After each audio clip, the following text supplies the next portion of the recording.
Life Unrehearsed, brought to you by Lianas Senior Transition Support, helping you navigate home care and senior residences.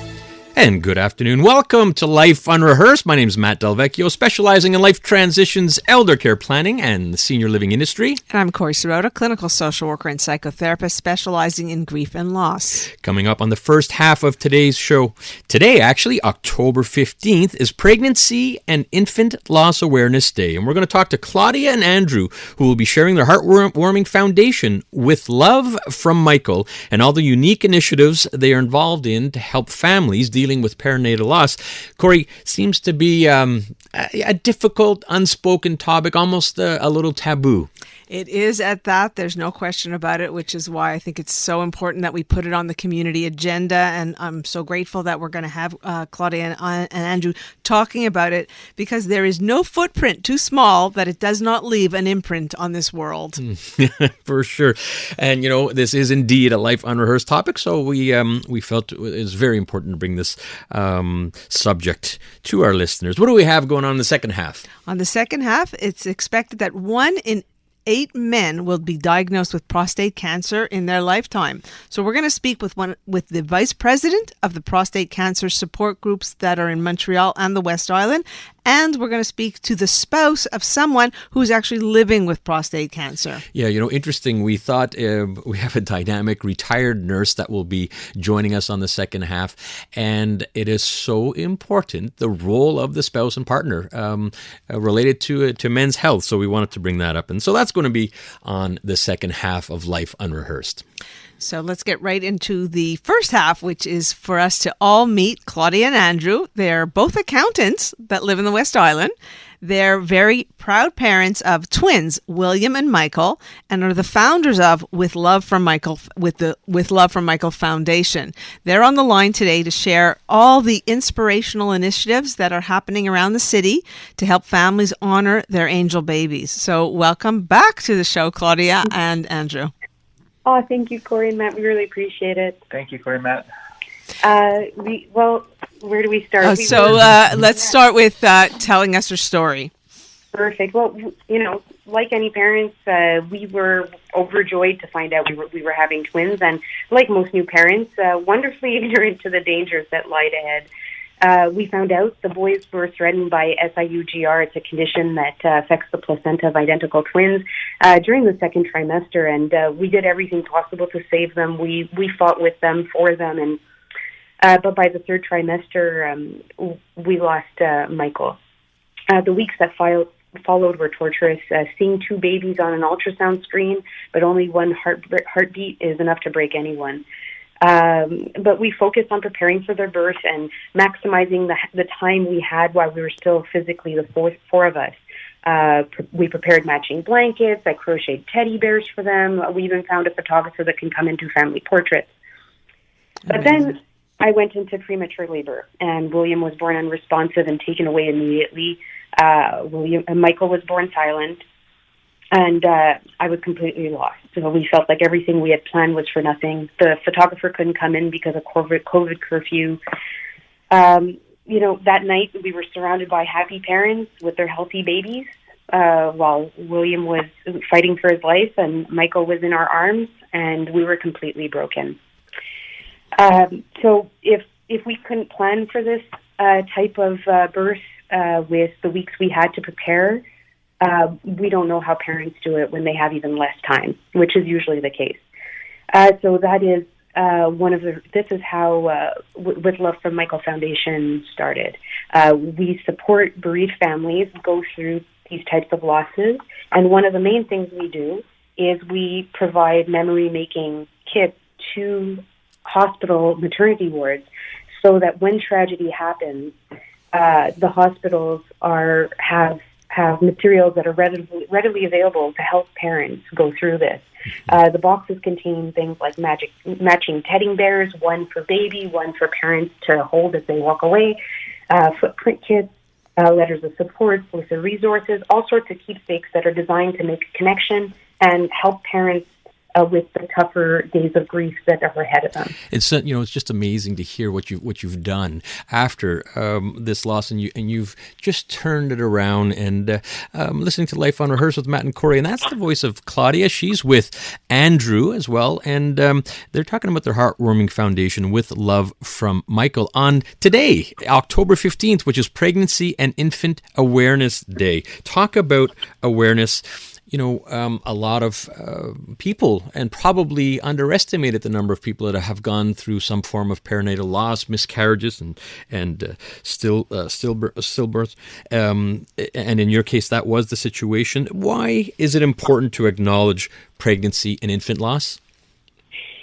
Well, for me, it's important because although we know what we've lost. I mean, there's not a day that goes by that we don't think of it.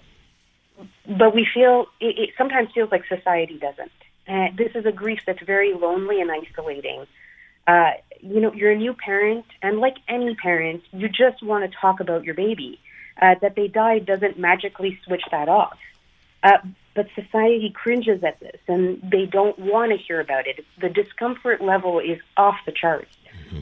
This leaves the new parents feeling so alone. And if they could feel supported by society, know that they can talk about all their children, living or past, this would make just such a big difference. Oh gosh, I hear you. I feel for you. It's you both know me. It's why I dedicate my work to this area in general. This is a topic that's so near and dear to my heart. So you spoke about support. What types of support have you received, and how has it been helpful? Yeah, Corey, I guess I'll handle that one. We get a little bit of the normal support that you would expect. Friends, family, they try to help out as much as they're able to do so. But they don't have the same experiences that we endured. So a lot of the weird things that came about was just messages from people you hadn't spoken to in years that had experienced something similar. And where we found the most support really is through support groups. So Claudia found great support through the Healing Together group, which is through the West Island Women's Center, and they meet online monthly. And for myself, there's a father's group, which is called WHAM. We also meet monthly because the male experience is actually very different from the female experience in this case. So where Claudia experienced the child loss directly, I experienced everything through her. So I can try to support her as much as I can, but in the end, it's mostly being there for her.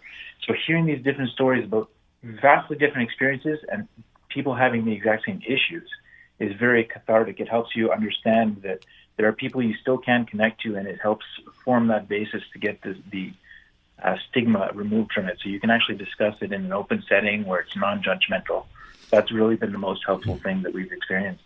You're listening to Life Unrehearsed with Matt and Corey. That's Andrew. He's with Claudia, and we're talking about Pregnancy and Infant Awareness Day. Andrew, I'm going to bring it back to you and this father's group, WHAM, that it's called. I find it so intriguing because, as a dad, well over 25 years ago, we went through a miscarriage, and from a male perspective, you kind of feel helpless in a way. And 25 years ago, it seemed to be taboo. From your perspective, Andrew, any recommendations to dads and how they could support their partner?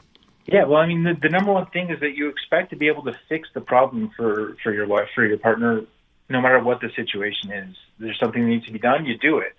But in this situation, it's not something you can do. The best thing you can do to fix this is really just be there to support your wife and help her find whatever she needs to get through this situation. I'm going to pick on you again, Andrew, because I can. Did you get a lot of, and we're not going to ask by who, but a lot of questions around and support for Claudia about how you were going to support Claudia as opposed to how are you feeling? Yeah, I don't really think it came across very often of how you're doing. Like, I was asked that once, and it just kind of broke me, and I was surprised that the question really came up at all, because I'm not a directly emotional person, so I like to preface things and be like, okay, this is a situation I want to be in. So when that question came at me, I wasn't sure how to respond. And a lot of the time, you're just not sure how you want to answer somebody at a given time. Sometimes if it's just like you're walking up to McDonald's or whatever, and they're asking you how your day is, you don't want to answer them directly. So it really depends on how you feel at any given moment as to how you're going to answer. And having the support groups that we had there has helped out a lot, because you know that people there are going to understand when you say that you're having a bad day or that you had a good day because something else brought joy to you. And even though you've lost a baby, you don't always feel sad. You can still experience happy moments, and you can still find that little joy in life that still makes you think happy thoughts about your family, think happy thoughts about the child you lost, the child you have, and the family around you. Looking for that silver lining and a way to cope with what you've gone through. So nice to hear that. And as a reminder, today is Pregnancy and Infant Awareness Day here on Life Unrehearsed. We have to head out to traffic, but when we come back, Claudia, we're going to bring it back to you. And it's interesting off air in talking. There are some helpful things that people can say to you in these difficult times, and there are some unhelpful things, what not to say. And we want to ask you about both of those when we come back. But welcome back to Life Unrehearsed. I'm Corey Sirota with Matt Delvecchio, and it's Pregnancy and Infant Loss Awareness Month. Today is Pregnancy and Infant Awareness Day, and we are talking with Claudia and Andrew about their heartwarming foundation called With Love from Michael, in memory of their son Michael. And that song always gets me. I'm sorry, I need a minute. We were asking before, and I'm sure you've heard both the positive and the challenges of what to say to someone who's had a perinatal loss, stillbirth, or miscarriage. What's the helpful things, and maybe some of the not so helpful things?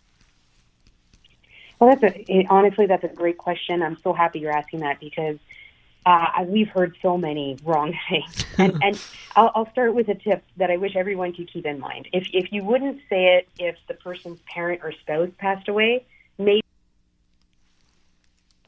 if your spouse, if the person's spouse or if the person's spouse passed away and you told them you can always have another one, well that would said. be pretty strange, right? Right. So, but people say these kinds of things all the time. And the next tip I'd say would be to forget any sentence that starts with "at least." It sounds like you're trying to minimize their loss, and it's really hurtful. I heard a lot of "at least you have another child," and which one of your children would you be okay living without? It's not the right thing to say. So, focusing on acknowledging their loss, that their pain is valid, even if you might not understand it, and the best gift you can give them is really to remember their baby, make a space for the baby, ask them about their baby.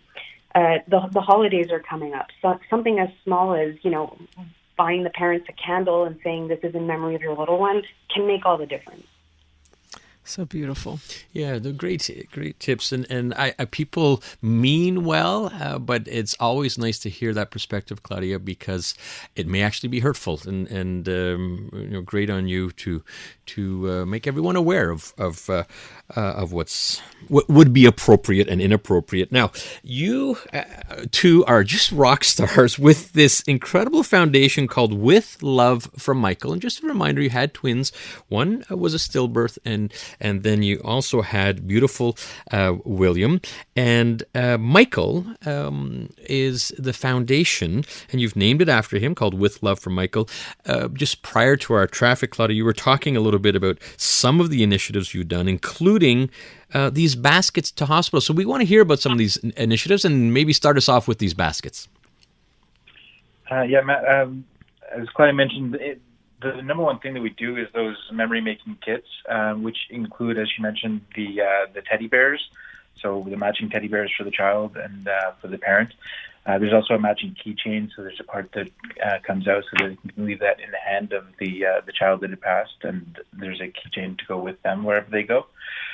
We also leave things like the notebooks so they can write their own thoughts, an inkless footprint kit so they have something tangible to keep with them. Really everything that can be included in order to make memories with the child, because in that moment of loss, nobody's thinking straight. There's such a chaotic moment. You're in such a form of trauma that you don't think about how to make those memories with your children. So we include everything we can to actually make those memories so that they can be remembered. And Matt, to acknowledge your loss 25 years ago, it's a type of thing that we wish we would have had at the time, and I'm sure you would have wished to have had it as well. Mm-hmm. And I believe there's more, including is it ribbons and candles, and also a petal release? Can you tell us more about that? Yeah, absolutely. So the ribbons themselves, it's a blue and pink ribbon, and we have little footprints on it, and that's in order to promote awareness throughout the month and throughout this week, specifically today as well. So that's something that you can wear to acknowledge it, and I distributed some at work, and we've distributed them to hospitals and to different areas so that it's available for everybody so that we can promote awareness. Tonight at 7 p.m., there's a wave of candles that is to be lit in the memory of your lost children. So it's at 7 p.m. local time, so that as the earth turns, there's a wave of light that goes all the way across the world. Earlier today on Facebook Live, Instagram Live, there was a petal release. So what we do for that is, this is our second year of doing that. It's through Instagram Live that we put the names of any of the children that were lost in general, because one of the things that parents really love is to see their child's name in somebody else's Instagram feed or in their Facebook feed, wherever, their email, really, because they know that their name is the name of their child is being remembered, and that they know they're being thought of, and not just by them. So it's to break down that stigma of society where you can't talk about it, creates a form of communication where you can discuss it in an open forum, and you know that your loss is recognized. So important. You're listening to Life Unrehearsed. I'm Corey Sirota with Matt Delvecchio, and we are talking with Claudia and Andrew on Pregnancy and Infant Loss Awareness Day, about how to honor the memory of your child in one way, shape, or form. And there's lots of ways, and the importance of honoring those children. And you've spoken about the memory kits and the ribbons and the candles, ribbon of which I wear very proudly and have shared with so many people over the last couple of weeks, and will continue to share throughout the month. And this beautiful petal release, which I've seen some of the pictures, are outstanding. And then we have something very special coming up tomorrow. And I say we because I'm a partner in this one. So if you can talk about the Pregnancy and Infant Loss Memorial Program at Rideau Funeral Home tomorrow at 2 p.m. Yes, exactly. We're doing that in conjunction with Myra's Kids Foundation. So it's with love from Michael and Rideau Funeral Home. We're going to have all kinds of lovely things. So there's going to be speakers, there's going to be snacks, there's going to be singers, there's going to be activities. It's going to be a really fun-packed hour of stuff so that we can remember our children in ways that are not simply sad. We want to be able to really have a nice, memorable event that will wrap up Baby Loss Awareness Week. So you can register through our website, which is withlovefrommichael.org, or through our Gmail, which is withlovefrommichael@gmail.com. So it's tomorrow at 2 until 3 o'clock, so it's a 1-hour event, and it's open to everyone, really. I think that's important. They're saying that it is open to everyone, so this is an event that will allow not only the parents of the, call it angel babies, but the siblings, grandparents, aunts, uncles, cousins, friends who are also feeling and can be there to share in this very, very meaningful program. And I'm so grateful for everything that Claudia and Andrew have done to make this event happen, and how the attention to detail is outstanding.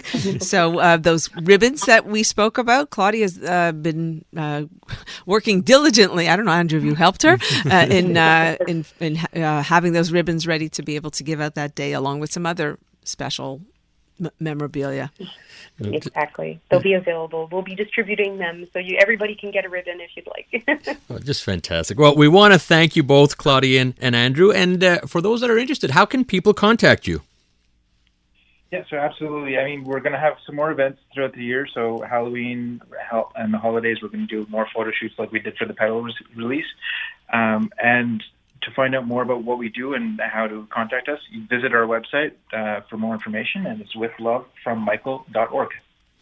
All right. Well, we want to thank you both for sharing your story and trying to take the stigma away from pregnancy and infant loss. So thank you very much. Thank you. Thank you, man. We really appreciate it. All right, our pleasure. That's Claudia and Andrew. They're the founders of With Love from Michael Foundation in memory of their son. Corey, just love them. I know you know them personally, but Yeah. they always speak so well. And after having to go through that loss and really doing a fantastic job and helping others under some difficult times. All right, now I've been looking forward to this the second half coming up, and it's going to be about prostate cancer, isn't it? Oh, yeah. I don't know if people know this, but 1 in 8 men will be diagnosed with prostate cancer in their lifetime. So we're going to speak with the vice president of the Prostate Cancer Support Group in Montreal in the West Island, and we're going to speak with a spouse of someone who is living with prostate